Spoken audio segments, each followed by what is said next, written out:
That moment didn't break me, but it came close enough that I still think about it every time I sit down at my own kitchen table with a cup of coffee and nobody telling me what I should or shouldn't be doing in my own home.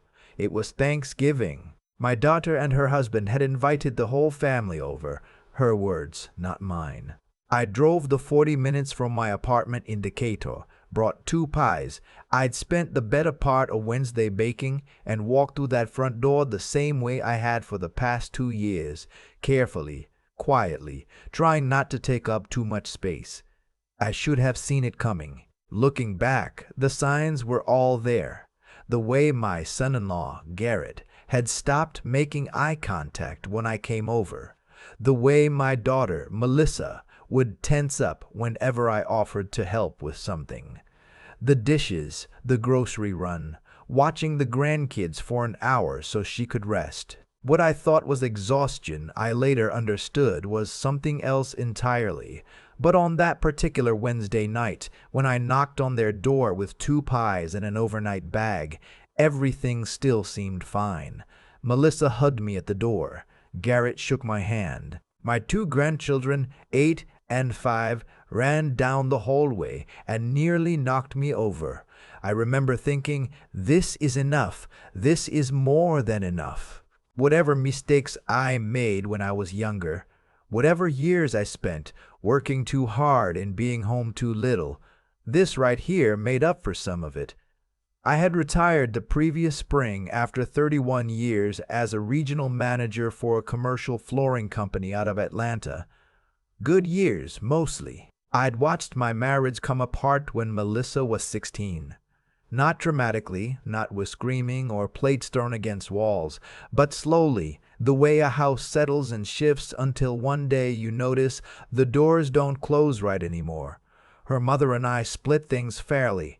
I kept my retirement accounts. She kept the house. Melissa stayed with her mother, which made sense at the time, though there were years in there. I regretted not fighting harder for more time. When Melissa got married at 28, I flew out to Phoenix and stood at the end of that aisle and cried in a way I hadn't cried since my own father's funeral. Garrett seemed solid. He worked in commercial real estate, knew how to hold a conversation, treated her well from what I could see. They moved to the Nashville area about 3 years ago when his company transferred him. That's when the calls started getting more frequent. Melissa asking about help with the down payment on a house, the market being what it was, the kids needing good schools. I had savings. Not a fortune, but enough. $312,000 in a 401k I'd been building since I was 34, plus about $80,000 in a regular brokerage account I'd put together over the years with whatever I had left over after expenses. I wasn't rich, but I was, by any reasonable definition, comfortable. I gave them $60,000 for the down payment.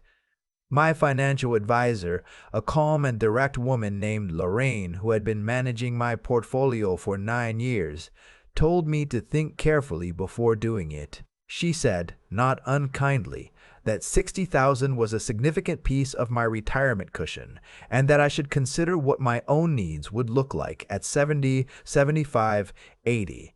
I told her my daughter needed help, and that was that. I don't regret giving them the money. I want to be clear about that. What I regret is what I did 2 months later, when Melissa called again and said they were having trouble covering the mortgage payments alongside Garrett's student loans and the cost of childcare. She didn't ask me directly. She never asked me directly. She would describe the situation in careful detail and then go quiet, and I would fill the silence. That's how we'd always worked. I moved into their spare bedroom in February of that year. My plan was to help with expenses for 6 months, maybe a year, while they got their footing. I paid $1,000 a month toward the mortgage, just over a third of the payment, covered the utility bills outright, and helped with groceries whenever I did the shopping. In exchange, I had a room, access to the kitchen, and time with my grandchildren that I told myself made everything worthwhile. For about 8 months, it did. I would get the kids up in the morning and make them breakfast while Melissa and Garrett slept in. I taught my older granddaughter how to make scrambled eggs. I took my grandson to his soccer practice on Saturday mornings. Melissa seemed happier, less worn down. Garrett seemed, I don't know, present, I guess.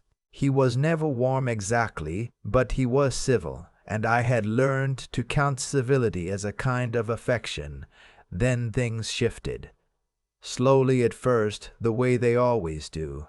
It started with small comments. Garrett mentioning, in passing, that it was hard to have people over when there was always someone else in the house.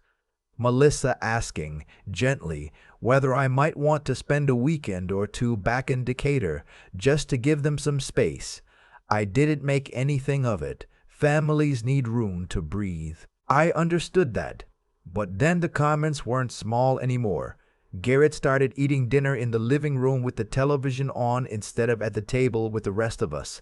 Melissa stopped asking for my help with the kids. When I offered, she would say they had it handled. When I tried to make conversation at dinner, the responses got shorter.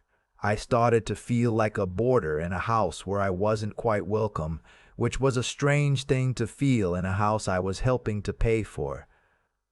Thanksgiving morning, I came downstairs early and made coffee. I could hear Garrett and Melissa talking in the bedroom down the hall. I wasn't trying to listen. The walls were thin. He's just always here, Garrett was saying. Every morning, every night, I come home from work and he's in the kitchen. I wake up and he's already had 2 cups of coffee and rearranged the dishwasher. He means well, Melissa said. I know he means well. That's not the point. The point is, I feel like a guest in my own house. I stood at the kitchen counter and poured my coffee and did not move for a long moment. By noon, the house was full. Melissa's aunt and 2 cousins had driven up from Murfreesboro. Garrett's brother and sister-in-law were there with their kids. I helped set the table, carved the turkey when Garrett asked me to, and stayed mostly in the background the way I'd been training myself to do. I thought the day was going fine. I thought maybe I'd misread what I'd heard that morning. Then dinner was on the table and everyone was seated and Garrett cleared his throat. What he said, I've replayed enough times now that I've worn the memory thin. He didn't raise his voice. He kept his tone very even, which somehow made it worse. He said that he and Melissa had been talking and that they felt it was time for the household to make some changes. He said that having a 3rd adult in the house had created a dynamic that wasn't working for their family. He looked at me, not unkindly, and said that they both felt I would be happier, and they would function better if I found my own place, in front of everyone, at the Thanksgiving table. My granddaughter, the 8-year-old, looked at me from across the table with an expression I didn't know how to read. My grandson was already reaching for the rolls. Melissa was looking at her plate. She didn't say anything. She didn't tell him to stop, didn't say, let's talk about this later, didn't look up. I said, okay. I picked up my fork and I said, let's eat while the food is warm, and I meant it. I wasn't going to do what part of me wanted to do, which was push back from the table and walk out. I wasn't going to cry in front of my grandchildren or Garrett's brother's family or Melissa's aunt, who I had met exactly twice. We ate dinner. It was, objectively, a good meal. I had 2 pieces of the pie I brought. After dinner, I helped clear the table. Garrett went to the living room with the other men. Melissa was in the kitchen with her aunt and cousin. I dried the dishes and stacked them carefully, and then I went upstairs to my room and closed the door and sat on the edge of the bed for a while. I did not sleep much that night. The next morning I came downstairs before anyone else was up and made coffee and sat at the kitchen table with a notepad. I had some things I needed to think through. I was 63 years old. I had a decent retirement account, a monthly Social Security payment coming in 14 months when I turned 65 and a half, a car I owned outright, and no debt. I was not by any objective measure in trouble. What I was hurt, and under the hurt, something else. a clarity that hadn't been there the day before. I wrote down the numbers. I was contributing $1,000 a month to the mortgage. Every utility in the house, electric, gas, water, internet, the streaming subscriptions, was on automatic withdrawal from my checking account. I had added myself to the account at the same time I moved in, thinking it would make things simpler. It had. It also meant I had full visibility into what was coming in and going out. Their mortgage was $2,400 a month. Without my contribution and without the utilities, they were looking at roughly $3,800 a month in housing costs alone. Garrett's take-home was solid. He'd mentioned a base salary of $92,000 the previous year, plus commission.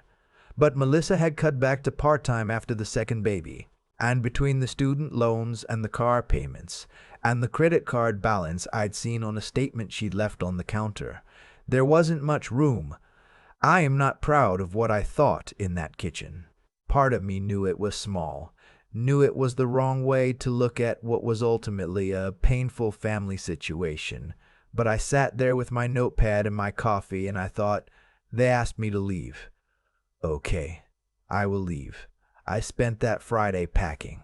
Not frantically, the way I'd always approached things that needed doing. I filled 4 boxes and 3 suitcases. I loaded my car twice. Melissa came to the doorway of my room mid-afternoon and watched me fold a sweater and said, "Dad, you don't have to do this right now." I told her I thought sooner was probably better than later. I told her I wasn't angry. That part was almost true. She said she was sorry for the way it happened. She said Garrett had meant to bring it up at a different time, in a different way. I said that I understood. I asked her if she agreed with him, if this was what she wanted to, and she paused a beat too long before she said yes. That pause told me everything. I said, "All right." I hugged her. I went and said goodbye to the kids, who were watching a movie in the basement and barely looked up. I shook Garrett's hand in the living room. He thanked me for understanding. I drove back to Decatur that evening. I had kept my apartment month to month, a sublet I'd arranged when I moved in with them, just in case. I'd told myself it was practical, keeping one foot out. Looking back, I think some part of me always knew.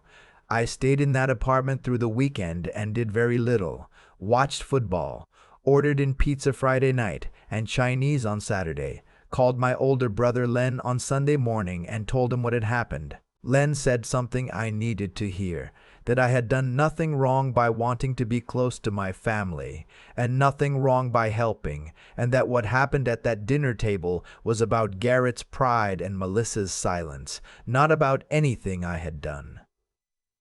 Monday morning, I called Lorraine.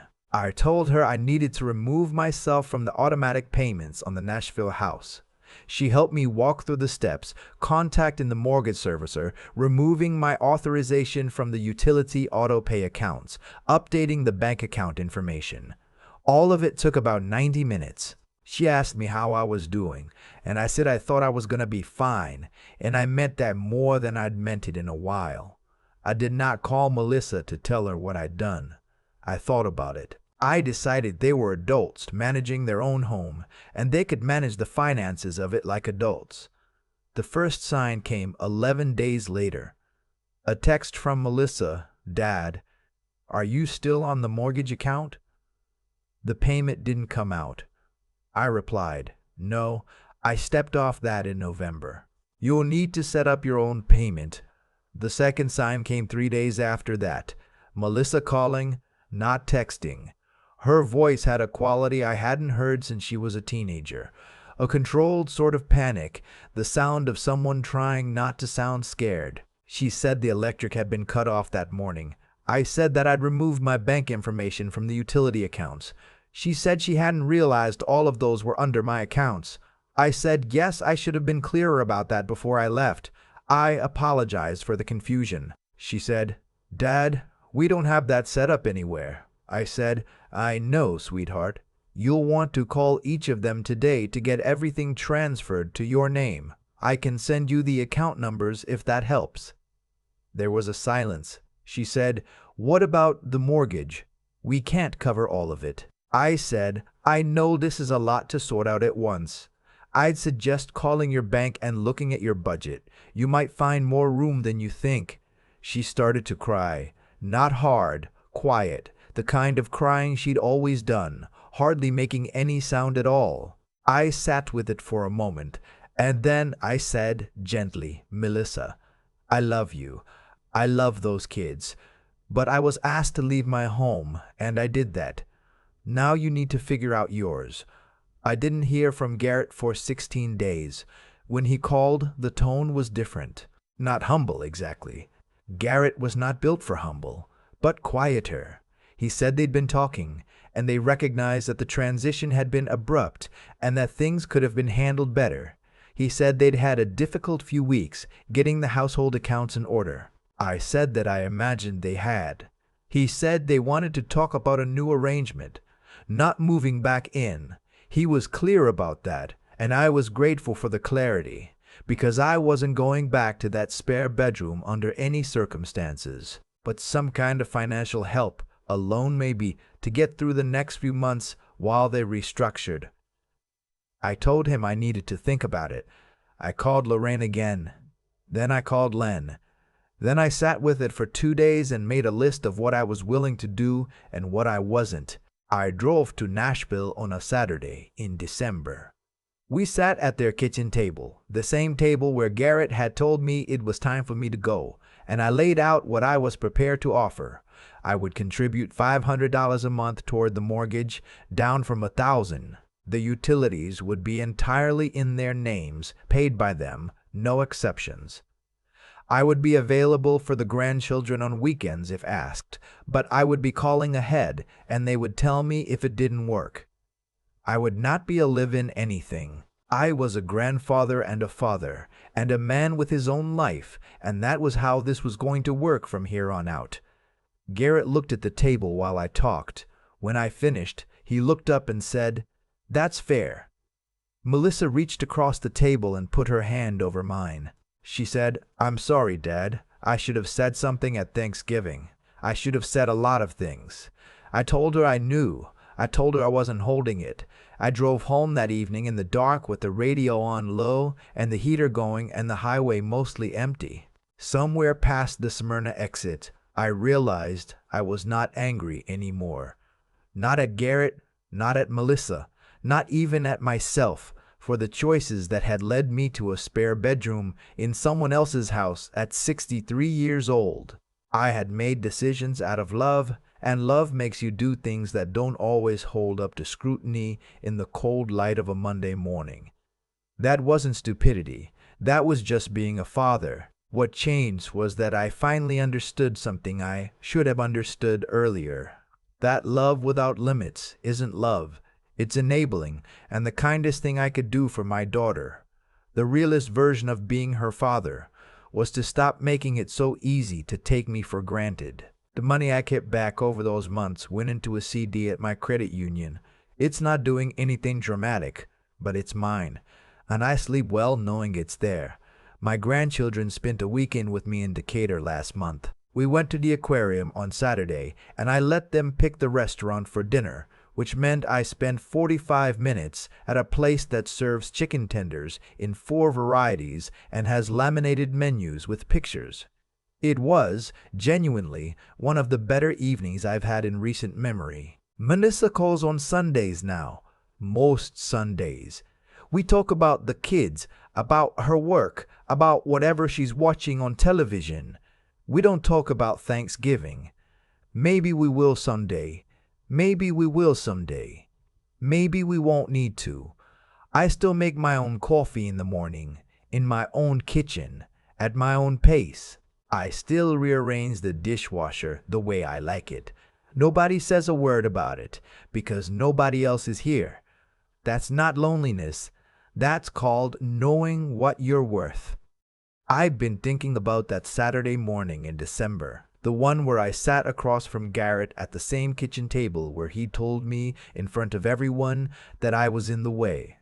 And I didn't feel triumphant sitting there. I want to be honest about that. What I felt was tired and a little sad, and clear in a way I hadn't been in years. Here's what I've come to understand. The way things unfolded wasn't an accident. It was cause and effect, plain and simple. I gave without boundaries for a long time because I thought that was what love looked like. And Melissa and Garrett, without ever meaning to become the people they became, stopped seeing me as a person and started seeing me as a resource. That's not entirely their fault. I built that dynamic as much as they did. When you make it easy for people to take without thinking, some of them will. What changed everything wasn't the moment I removed my name from their accounts.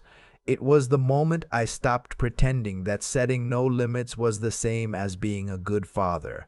Those are two very different things, and I spent too many years confusing them. Garrett is not a bad man. I've had to remind myself of that more than once. He's a man who never had to reckon with what things actually cost. Not money, but the kind of cost that comes with living off someone else's sacrifice and calling it normal. The weeks after I left were the first time in his adult life that the bills landed squarely in front of him with no cushion underneath. That's not cruelty on my part. That's what it looks like when you finally let someone stand on their own feet. Melissa is my daughter, and I will love her without condition for the rest of my life. But love without honesty isn't love. It's just comfort. And I wasn't doing her any favors by making myself so useful that she never had to think about what would happen if I wasn't there. The most decent thing I ever did for her, I think, was leave when she asked me to, and then let her figure out what that actually meant. The part that took me longer to sit with was my own role in all of it. I gave Melissa $60,000 for a down payment because I could. I moved into their house because they needed help and I wanted to be needed. I put my name on every utility account and covered every bill because it was easier than having a hard conversation about expectations. I was not naive. I was avoidant. There's a difference, and the difference matters. What I know now is that wisdom isn't just knowing the right thing. It's having the guts to actually do it even when it costs you something. It cost me a painful Thanksgiving and several weeks of silence from my own daughter. I pay that again. I keep the CD receipt in my kitchen drawer, not as a trophy, just as a reminder. It represents the months I finally stopped subsidizing the version of my life they wanted me to live and started building the one that was actually mine. That's not stubbornness. That's not coldness. That's what it looks like when a man decides at 63 that his own life still matters. The grandkids are coming again next month. My granddaughter wants to learn how to make pie this time. I told her we'd start with the crust because the crust is the hard part, and there's no point learning to do something if you're not willing to start with the hard part. She said okay. She sounded like she meant it. That's enough for me.